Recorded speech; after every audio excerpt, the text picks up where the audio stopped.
Welcome, ladies and gentlemen, to another off-the-cuff discussion video where I yap and you leave me comments down below telling me what you think. Today we're talking about one of the most influential people in the world of cars, and that's Jeremy Clarkson. If you know even the littlest bit about cars, or if you are a car enthusiast in any capacity, you probably know who Jeremy Clarkson is. Most notable for hosting Top Gear throughout the 80s and the 90s, and then the revived Top Gear that went from 2002 to 2015, and then the Grand Tour, and more recently Clarkson's Farm and all that. Jeremy Clarkson is a hugely influential figure in the world of cars, and especially in the world of automotive content and automotive journalism. And I think for a lot of you who are pursuing careers in automotive journalism or creating content about cars, or indeed the reason why you're a car enthusiast in the first place, I think Jeremy Clarkson is at least part of the reason why that is.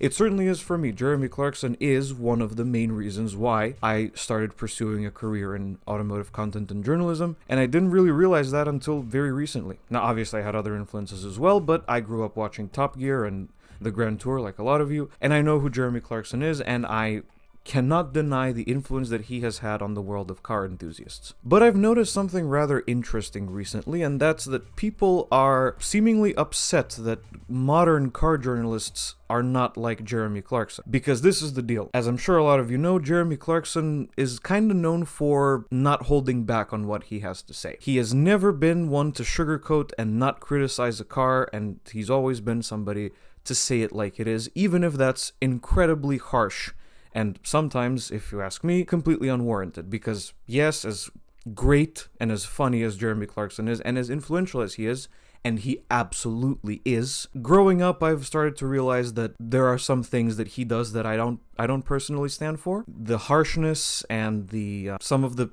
seemingly unjustified reason for hating certain cars, that's not something I can really get behind myself. I think there are better ways of doing that nowadays, but we'll get to that. That's what this video is about either way. People are upset that modern car journalists are not like Jeremy Clarkson and are wondering why that is. So I'm here to tell you. Now, I would like to say before we begin that this video does contain some actual facts, but it also contains a lot of speculative things, because understandably a lot of publications and production companies are not willing to disclose things of this nature. So a lot of this is speculation, but I've been in this game fairly long to understand how some of these things work now, so I can tell you both through facts and through speculation from my personal experience why the car journalists that you're watching today, whether that be me or somebody else from other YouTube channels or websites, are not as harsh or as brutally honest as Jeremy Clarkson, entertaining as that may be. So let's start at the beginning with Top Gear. There's something really important that we need to clarify. I think that a lot of you are already aware of this, but just in case you're not, the revived Top Gear, so the one from 2002 to 2015, was never designed to be a consumer-oriented show about cars.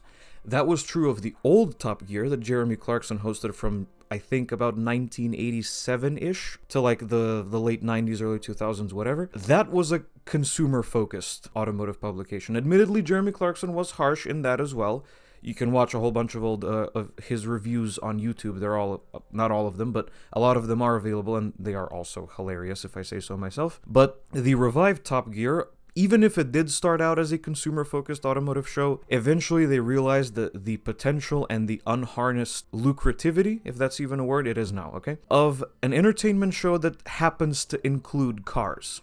And as we all know, that's what became of Top Gear and the Grand Tour as well. Generally speaking, Top Gear never really intended to provide consumer advice to people or review normal cars. It was just three hosts with amazing chemistry fooling around with either expensive or really cheap, really crappy cars, telling jokes, and the rest was all just filler content, I suppose. And there's actually a really fantastic video about something related to this. I don't know if you're aware, but the first season of Top Gear, the revived Top Gear, did not include James May. It was a different host that provided real used car buying advice. And this video explains exceptionally well Jason Dawes' departure and why they couldn't keep him around for much longer after the first season, why they drafted in James May. I'll leave a link in the description. It's a fantastic video. But that's the first thing you need to understand, that Top Gear was never about consumer advice. It was an entertainment show, a comedy show with cars in it. And that neatly brings me on to something else. Top Gear and the Grand Tour had massive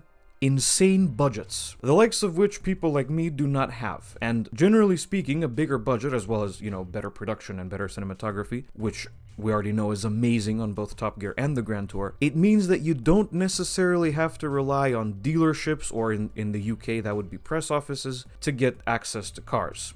And they have disclosed this a couple of times. I mean, for one thing, if you've seen the LaFerrari review on Top Gear, you'll notice that the car is on Dubai license plates, and I don't think they went to Ferrari's UK press office to rent that car. And then there's this old review from Richard Hammond on the Pagani Zonda. Listen to what he says here. Only 40 of these will ever exist, and I really didn't want to make it 39. Somebody else's hypercar.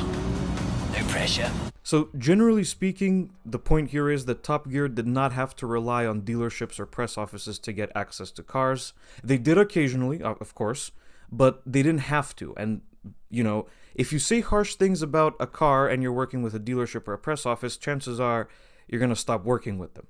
And that's something I haven't really experienced that myself yet. When you're working with a dealership or a press office and that's your only access to these types of cars, you kind of want to be careful, and you don't want to say something that will upset them just in case you lose access to those cars. Because what if it's your livelihood? If you lose access to those cars, where do you go from there? And I know what you're going to say, oh, why don't you rent the cars from private owners or whatever? Yeah, that's another thing we need to discuss. So there's a huge difference between me, just your average loser from Macedonia, going up to a random owner of a cool car and telling them, hey man, I got a YouTube channel, could I drive your car really fast and do a review on it? Some people will say yes, but a lot of people tend to say no, because a lot of people, understandably so, don't want other people messing with their cars. But there's a difference between, hey man, can I borrow your car to film it, and a big-ass production company and a crew of 50 people that are willing to pay to rent your car and cover the insurance, showing up to your house and saying, hey, can we borrow your car? And when you have that type of luxury, when you can afford to rent private owners' cars and do whatever you want with them,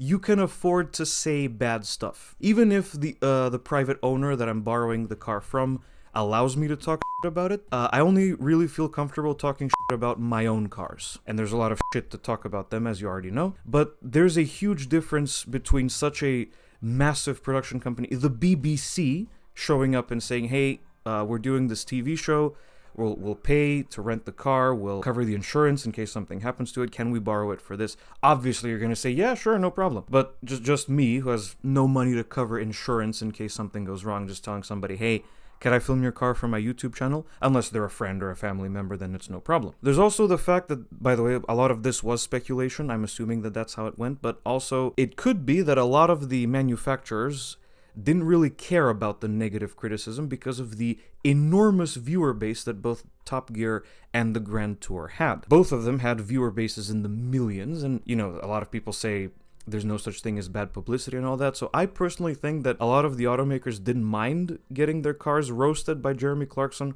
or the other hosts on Top Gear because it would still attract some attention to the cars. There's been so many cars that Top Gear didn't really like all that much, and yet we know about them because of Top Gear. A great example of that is the Korrmotive T1. I don't know if you've seen that episode, but Jeremy Clarkson drove that on the track. The car broke down like 100 times while he was driving it, and he complained how expensive it was, and yet a lot of us know about the Korrmotive T1 specifically because of Top Gear, and other stuff like the Caterhams and the Jetstream SC250 that they talked about on the news in one really old episode, and a lot of British cars that we otherwise wouldn't have heard of. We know about them because of Top Gear. So I think that a lot of it was that the automakers didn't really mind getting their cars on the show, even if something bad was said about them, because it would attract publicity and it would give them attention, which is especially important for automakers that are just starting out. Like, a lot of the ones that did appear on Top Gear were starting out at one point, and Top Gear and the Grand Tour might be the only reason why some people know about them, similar to